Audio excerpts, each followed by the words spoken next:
Hey guys, what is going on? Will here from the TechTech review channel, and finally I am back here with another review, this time of the iPad mini. Now the iPad mini has been around now for around 5 to 6 months, and I've actually owned this device for around 5, so I have a pretty good idea on my opinions on this device and whether you should buy this or not, or who it's for, and really want to talk about whether you're upgrading from a full-size iPad, or whether this is your first iPad, whether this is the iPad for you, and whether it kind of matches the needs.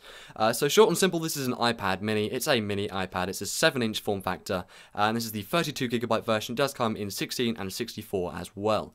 You can see the slate design has been taken over from basically the iPod Touch 5. It looks a lot different than the standard generation of full-size iPads, and actually makes them look quite outdated, and I much prefer this black slate design on the iPad mini. It feels really nice, and it's also a lot lighter. So obviously the buttons found on the iPad mini is pretty much the same. You have the mute switch, the volume rockers, along with the lightning port at the bottom with stereo speakers, talk about them in a minute, the headphone jack, the microphone, and obviously the lock button there on the top. So first of all, not only is the screen smaller on the iPad mini, you can see the bezel is on the side as well, and I actually really like this.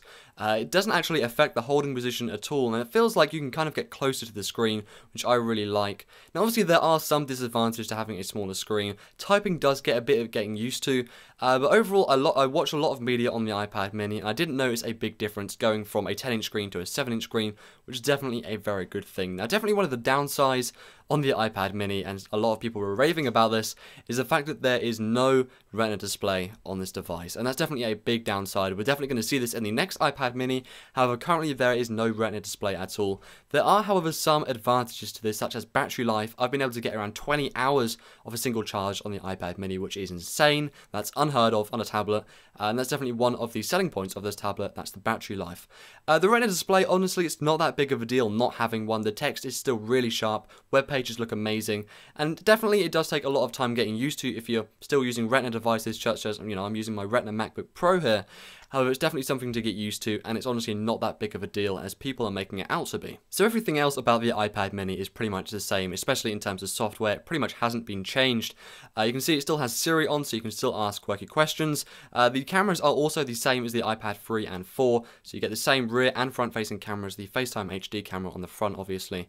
And you do also get the lightning port as well, obviously with the iPad 4, so that is updated to the lightning port, which is pretty cool. And you do also have these stereo speakers, which do actually sound a lot nicer than the full-size iPad. It doesn't really make much sense that they'd put this on the iPad mini. However, it's definitely a welcome for me, and I definitely like the sound that comes out of the iPad mini a lot more than the full-size iPad. Now, getting on to one of the disadvantages of the iPad mini, aside from the Retina display, and this is basically gaming and processing power. It's pretty much on par with the iPad 3, which in no means is a slouch. However, definitely playing 3D games like GTA 3 or Infinity Blade, you are going to notice some lag, definitely for me anyway. I'm guessing that's just because of the downgraded graphics obviously needed to put in the iPad mini. It's a smaller processor, so it's definitely not going to be as powerful as the iPad 4. However, iOS still runs perfectly. There's no lag or slow animations at all, and multitasking works well as well. So overall, this is pretty much the perfect tablet for anyone who watches media or just needs something to carry around. You can see they even have mini smart covers for this thing. I mean, that just sold me alone.